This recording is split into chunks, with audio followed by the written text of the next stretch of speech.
주기도 시리즈 8번째 하늘 소망의 삶 소요 특강 시작하도록 하겠습니다. 먼저 우리 말씀을 먼저 한 절 보도록 하겠습니다.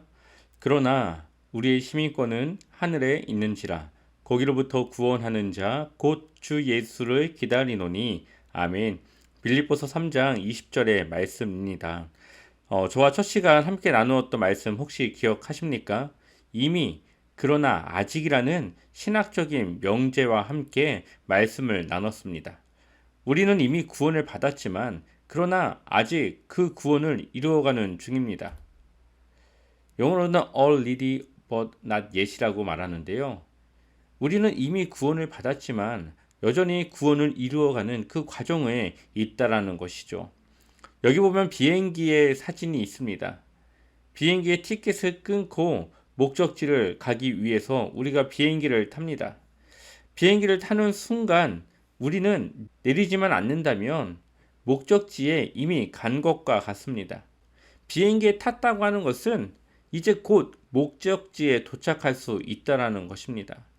이와 같이 우리가 구원을 받은 것은 비행기에 탑승한 것과 같습니다. 시간이 되면 우리는 구원의 완성과 구원을 온전히 이룰 그때가 다가오게 될 것입니다. 구원을 이루어 가야 한다고 하는 것은 우리의 삶을 통해 우리가 천국 백성임을 증명해 나가는 것입니다. 우리가 정말 구원을 받았다면 그 구원받은 그 증거를 우리의 삶을 통해 나타내야 되는 것이죠. 그래서 우리는 구원을 받고 끝나는 것이 아니라 구원을 받음으로 새 생활이 시작되는 것입니다. 하나님의 자녀로서 우리의 삶이 다시 시작되어지는 것이죠. 그러한 부분에서 오늘 본문의 말씀은 우리에게 중요한 사실 두 가지를 말씀해 주고 있습니다. 첫 번째로는 소속이고 두 번째로는 임무입니다. 첫 번째, 우리의 소속은 어디입니까? 하나님 나라입니다. 우리의 시민권이 하늘에 있다라고 말하고 있습니다. 우리는 세상을 살아가지만 세상에 속하지 않은 하나님의 나라에 속한 하나님 나라의 시민입니다. 그렇다면 우리의 임무가 무엇입니까? 예수님을 기다리는 것입니다. 다시 오실 예수님을 기다리며 우리가 그 예수 그리스도에 대한 소망을 가지고 하루하루 살아가는 것. 그것이 바로 우리가 해야 될 일이라는 것이죠. 우리가 죽을 때까지 기억해야 되는 것은 우리의 소속은 하나님의 나라, 하나님의 자녀이며 이제 곧 예수 그리스도께서 이 땅 가운데 오실 것을 우리가 준비하며 하나님의 말씀에 충성하며 하나님을 위해 살아가는 그 임무를 다해야 된다고 하는 것을 우리는 기억해야 합니다.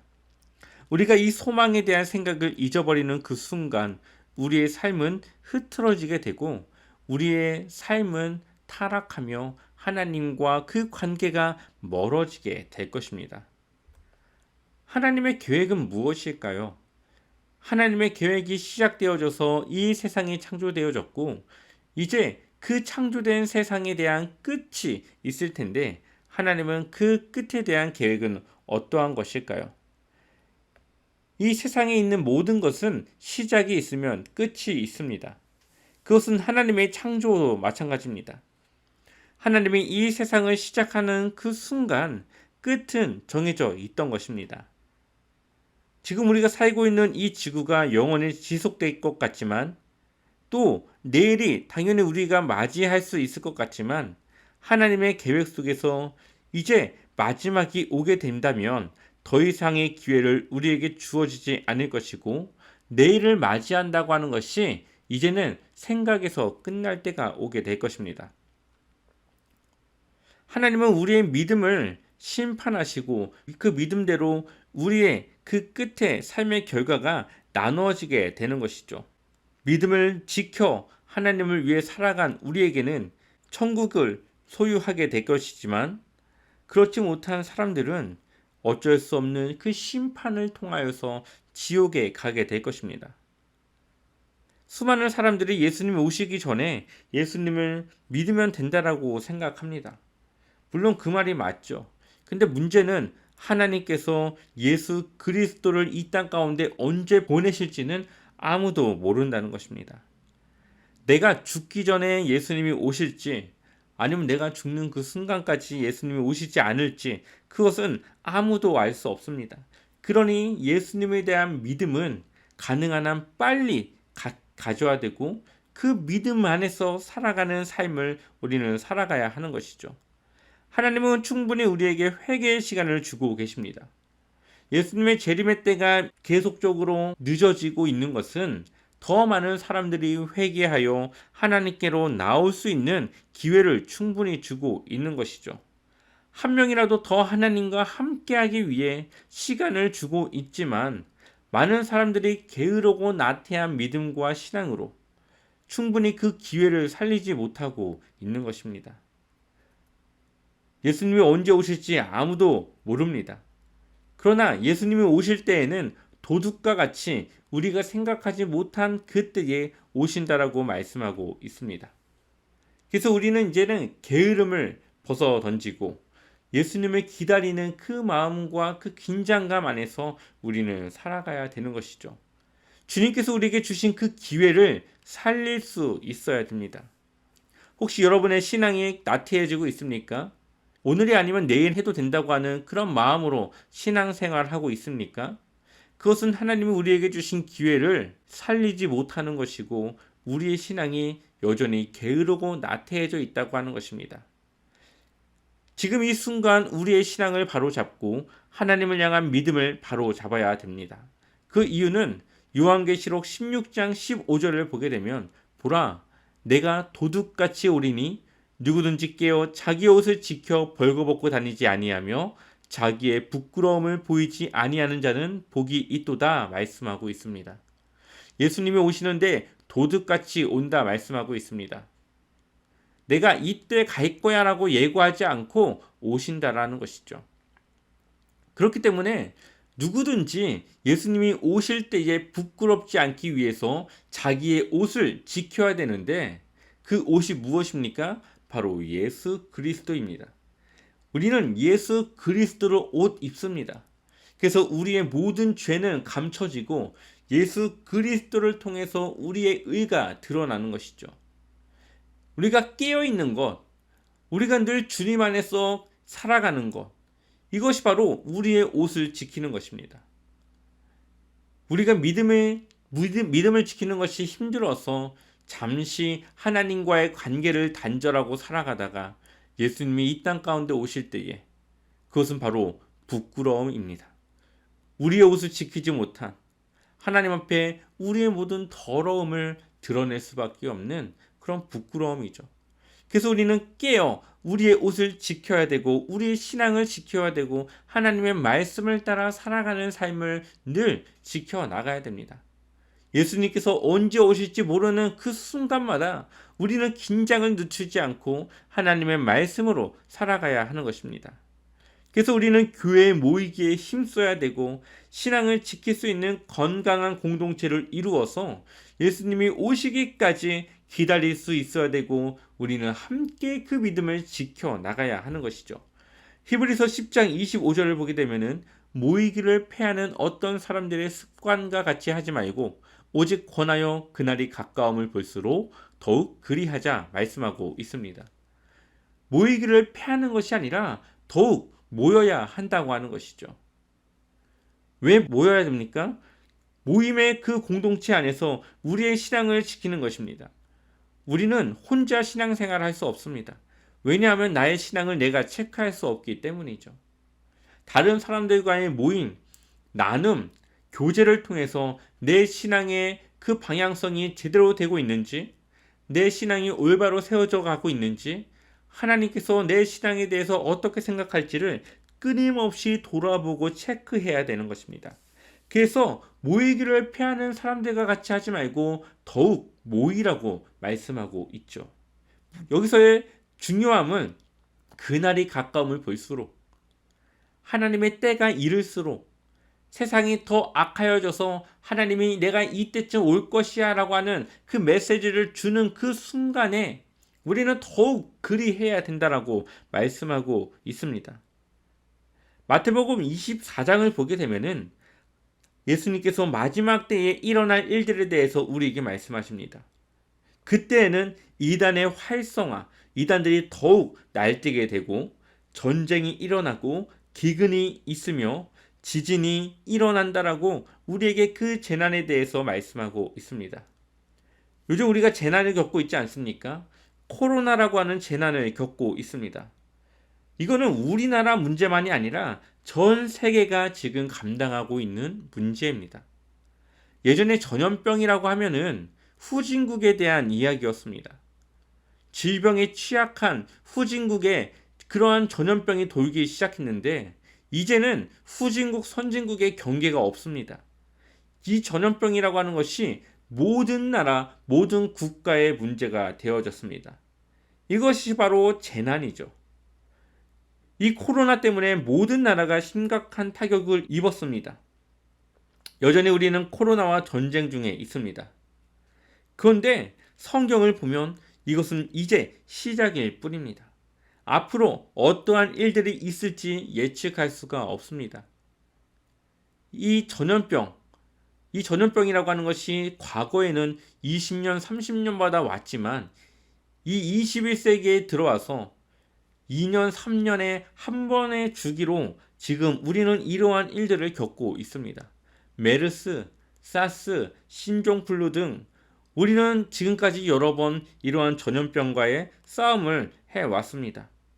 이러한 것들을 통해 볼 때에 하나님께서 우리에게 주시는 메시지는 앞으로 더욱 분명해질 것이고 우리는 그 메시지를 통해서 우리의 신앙을 붙잡고 더욱더 긴장을 하며 주님의 다시 오실 그 날을 기다려야 한다고 하는 것이죠.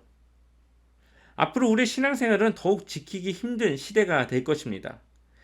이렇게 혼란스러운 상황에서 우리의 신앙은 얼마나 나태해지고 있습니까?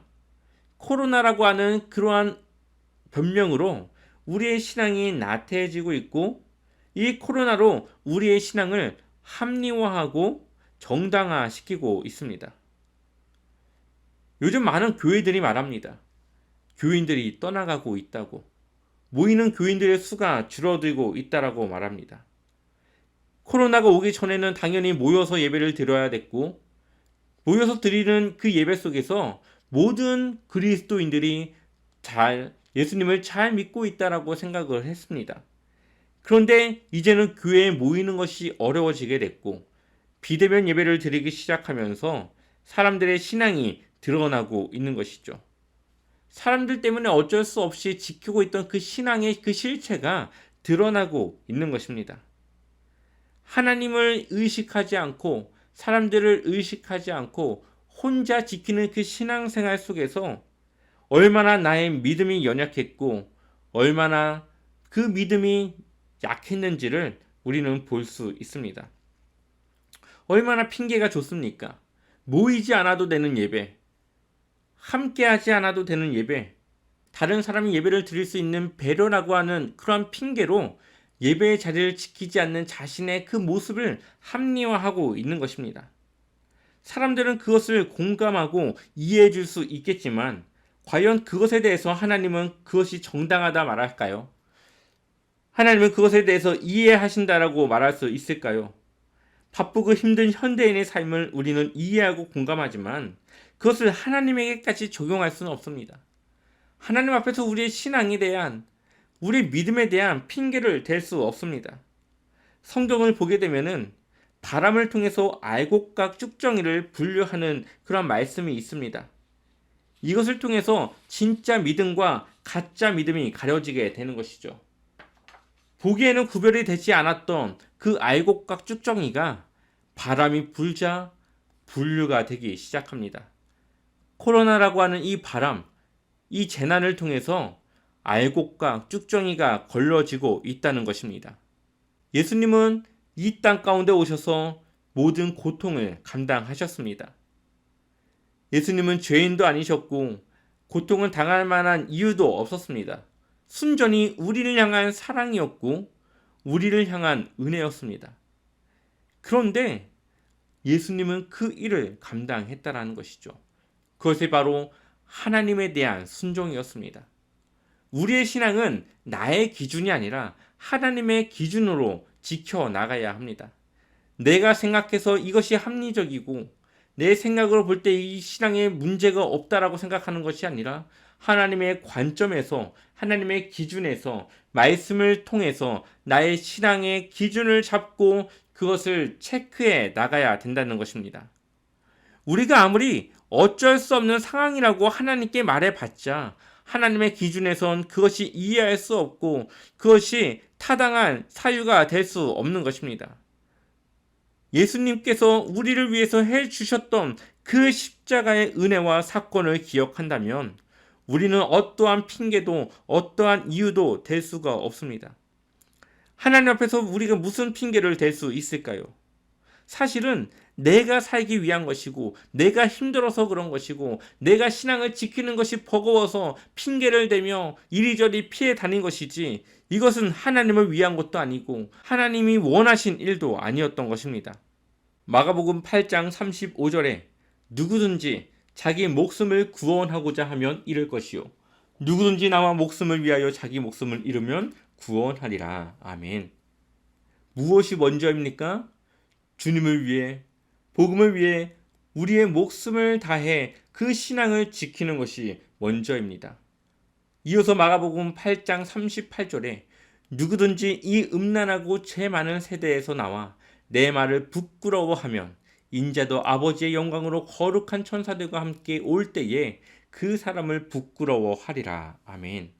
우리의 마음의 중심이 얼마나 중요한지를 우리에게 말씀하고 있습니다.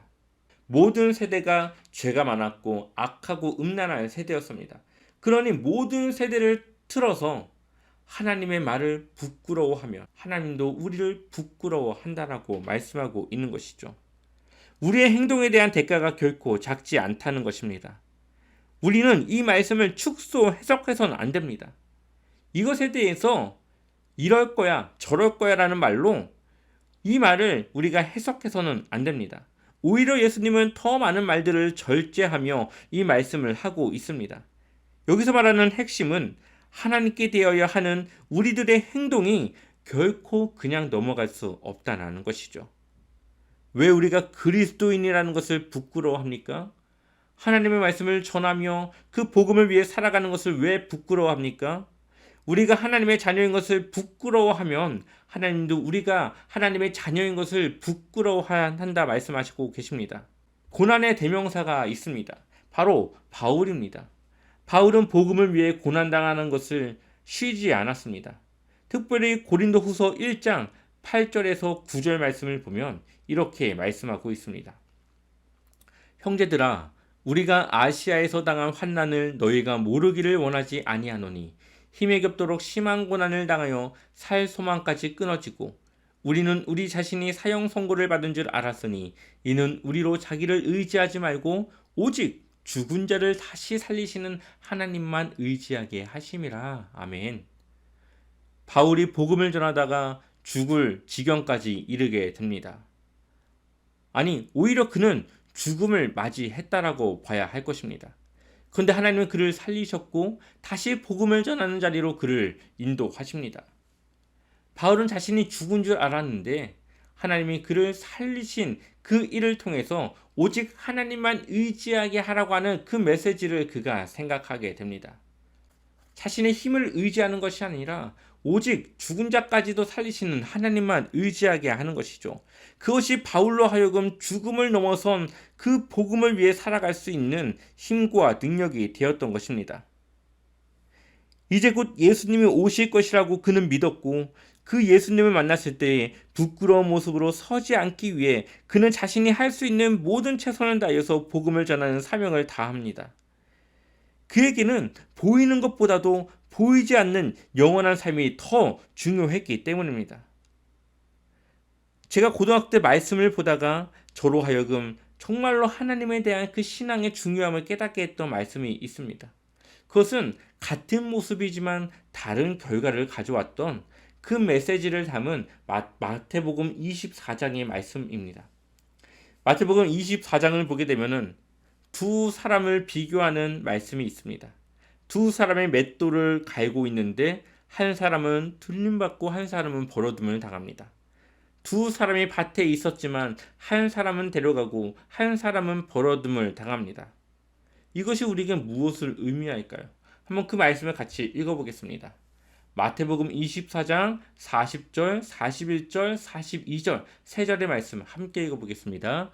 그때에 두 사람이 밭에 있음에 한 사람은 데려가고 한 사람은 버려둠을 당할 것이요. 두 여자가 맷돌질을 하고 있음에 한 사람은 데려가고 한 사람은 버려둠을 당할 것이니라. 그러므로 깨어있으라. 어느 날에 너희 주가 임할는지 너희가 알지 못함이니라. 아멘. 이것이 무엇을 의미하고 있습니까? 두 사람이 밭에 있었습니다. 두 여자가 똑같이 맷돌질을 하고 있었습니다. 이것은 신앙생활에 대한 이야기입니다. 교회 안에서 우리가 신앙생활하는 사람들을 보게 되면은 누가 정말 믿음을 가진 사람인지 구별이 되지 않습니다.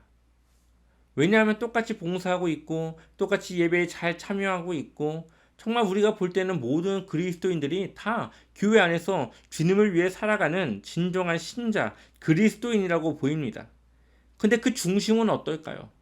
누군가의 중심은 사람들에게 보이기 위한, 목사님의 칭찬을 받기 위한, 내가 장로고 권사고 집사니까 그 직분에 맞는 그 행위와 그 모습을 보여야 하는 그러한 의무로 신앙생활을 하는 사람들이 있는 반면에 정말 예수 그리스도의 그 은혜가 나를 구원하여 주신 것이 감사하여 그 믿음에 따라서 주님을 위한 신앙을 하는 사람들이 있다고 하는 것이죠.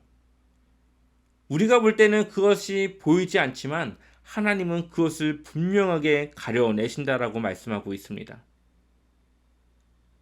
두 사람의 모습이 같은 것 같지만 전혀 다른 결과를 가져오게 됩니다. 모든 사람들이 다 교회에서 신앙생활을 잘 하는 것 같지만 하나님은 그 사람의 중심을 보실 수 있다라는 것이죠. 이어서 마태복음 7장 21절에서 23절은 우리에게 이렇게 말합니다. 나더러 주여 주여 하는 자마다 다 천국에 들어갈 것이 아니요 다만 하늘에 계신 내 아버지의 뜻대로 행하는 자라야 들어가리라. 그날에 많은 사람이 나더러 이르되 주여 주여 우리가 주의 이름으로 선지자 노릇하며 주의 이름으로 귀신을 쫓아내며 주의 이름으로 많은 권능을 행하지 아니하였나이까 하리니 그때에 내가 그들에게 밝히 말하되 내가 너희를 도무지 알지 못하니 불법을 행하는 자들아 내게서 떠나가라 하리라. 아멘. 주여 주여 입술로 고백하는 자마다 다 천국에 들어가는 것이 아니라고 말씀하고 있습니다. 누가 천국을 들어갑니까? 하나님의 뜻대로 하나님의 말씀대로 주님을 위해 행동하고 살아가는 자들에게 그 구원의 자격이 주어진다 말씀하고 있습니다. 우리의 입술의 고백도 필요하지만 그 고백에 따른 우리의 삶이 함께 더해져야 된다 말씀하고 있습니다. 우리가 주님의 이름을 부르며 선지자 노릇하고 능력을 통해 귀신을 쫓아내고 많은 권능을 행하지만 그것이 우리의 구원의 조건이 되지 않습니다.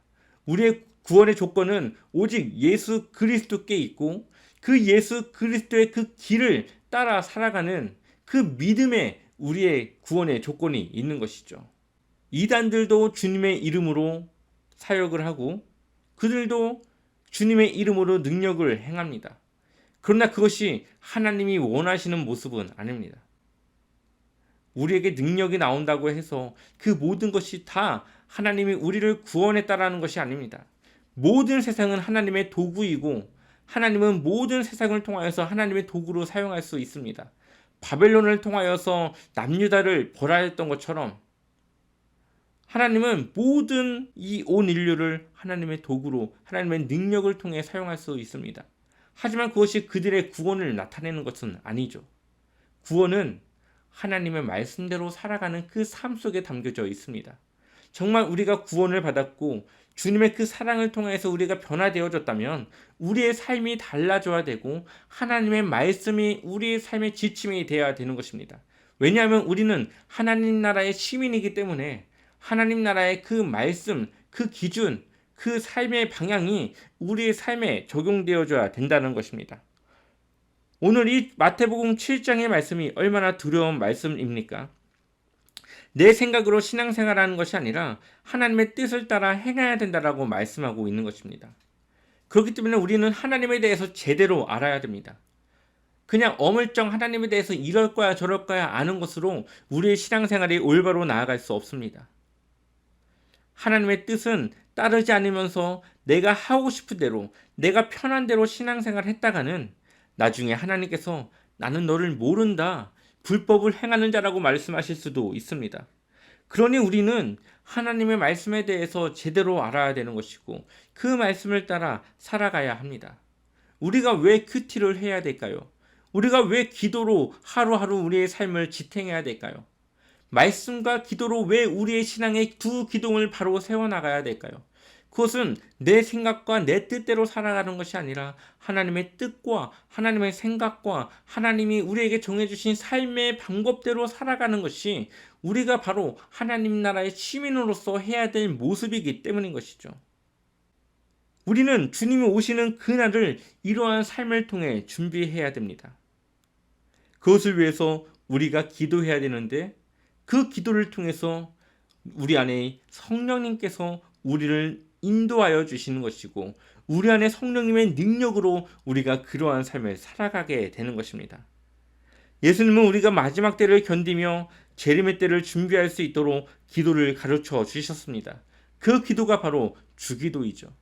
하나님의 거룩하심과 또 하나님이 어떠한 분이신가, 우리가 누구의 뜻을 따라 살아가야 되는가, 우리의 거룩함이 어떠해야 되는가, 또 우리에게 필요한 그 강구의 내용들을 우리가 어떻게 강구해야 되는가, 그 강구에는 나를 위한 것이 아니라 우리라고 하는 공동체를 위한, 하나님 나라를 세워가기 위한 우리의 공동체를 세우기 위한 기도가 들어 있습니다. 우리는 날마다 이러한 기도를 통해서 하나님의 능력을 구해야 되고 그러한 하나님의 능력을 통해 살아가야 됩니다. 하나님이 주신 능력으로 우리는 말씀에 순종하며 살아갈 수 있습니다. 우리의 힘과 의지로는 하나님의 말씀을 따라 살아갈 수가 없다라는 것이죠. 우리는 혼자가 아닙니다. 우리 안에 성령님이 함께 하십니다. 또한 성령님이 우리의 그 구원을 보증하시고 인치십니다. 보증이 무엇입니까? 그 사람이 정말 구원받을 만한 자격이 있다라고 하는 것을 나를 걸고 그것을 약속하는 것입니다. 인치는 것이 무엇입니까? 그 사람이 구원받을 수 있다라고 하는 확실한 도장을 찍는 것입니다. 우리가 계약서를 쓰지 않습니까? 계약서를 쓰는 데 있어서 가장 중요한 것은 마지막에 도장을 찍는 것입니다. 도장을 찍지 않은 계약서는 무효입니다. 그런데 말씀에 우리의 구원의 인치심이 성령을 통해서 이루어지게 되는데 우리 안에 성령님이 있다고 하는 것은 우리가 하나님 앞에 온전히 구원받았음을 드러내고 인정하는 것입니다. 한 가지 예를 들어볼까요? 제가 친구를 집에 데려갑니다. 근데 우리 부모님은 그 친구에 대해서 전혀 모르고 있는 상태인데 만약에 제가 바빠서 그 친구 보고 먼저 저희 집으로 가라고 이야기를 한다면 그 친구가 초인종을 누르고 저희 친구라고 이야기한들 저희 부모님은 그 문을 열어주지 않을 것입니다. 왜냐하면 알지 못하기 때문이죠. 신뢰하지 못합니다. 그 사람이 누군지 알고 그 문을 열어주겠습니까? 그런데 반대로 제가 그 친구와 함께 집을 갑니다. 그리고 초인종을 눌렀을 때에 저와 제 친구가 있는 모습을 저희 부모님이 보았을 때에 문을 어떻게 할까요? 열어줄 것입니다. 그 문을 열어주는 이유는 그 친구를 보고 열어주는 것이 아니라 저를 보고 열어주는 것입니다. 저와 함께 있는 친구니까 저를 믿는 그 부모님이 그 문을 열어줄 수 있는 것입니다. 마찬가지입니다. 우리의 구원은 우리 때문에 구원받는 것이 아니라 우리 안에 있는 그 성령님께서 인치셨기 때문에 구원받는 것입니다. 우리 안에 성령이 있음을 통해서 하나님이 우리를 너는 구원받을 만한 자격이 있구나라는 것을 알고 우리를 구원해 주시는 것입니다. 그러니 우리가 성령의 능력 안에서 성령 충만한 삶을 살아가야 되는 이유가 여기에 있는 것이죠. 우리는 예수 그리스도가 다시 오심을 기다리며 그러한 삶을 살아가야 되는 것입니다. 우리의 소망이 하늘에 있다면 우리는 하나님의 말씀을 따라 살아갈 수 있을 것입니다. 늘 긴장하며 주님의 다시 오심을 기다리며 부끄러운 모습이 아니라 정말 주님을 위한 준비된 모습으로 주님을 맞이할 수 있을 것입니다. 그래서 말씀의 제일 마지막은 이렇게 끝납니다. 이것들을 증언하시니가 이르시되 내가 진실로 속히 오리라 하시거늘 아멘. 주 예수여 오시옵소서. 아멘. 요한은 계시록을 마치면서 주님이 다시 오심을 기다리며 그 예수님의 그 이 땅 가운데 다시 오실 그 소망을 간절히 바라며 말씀을 맺는 것을 보게 됩니다. 마라나타, 아멘 주 예수여 오시옵소서. 여러분 잊지 마십시오. 예수님은 이제 곧 다시 오십니다. 우리는 긴장하며 그 예수님을 기다리는 믿음으로 살아가야 하는 것입니다. 마라나타, 아멘 주 예수여 오시옵소서. 날마다 이러한 믿음으로 외치며 그 소망으로 살아가시기를 주님의 이름으로 간절히 축원합니다.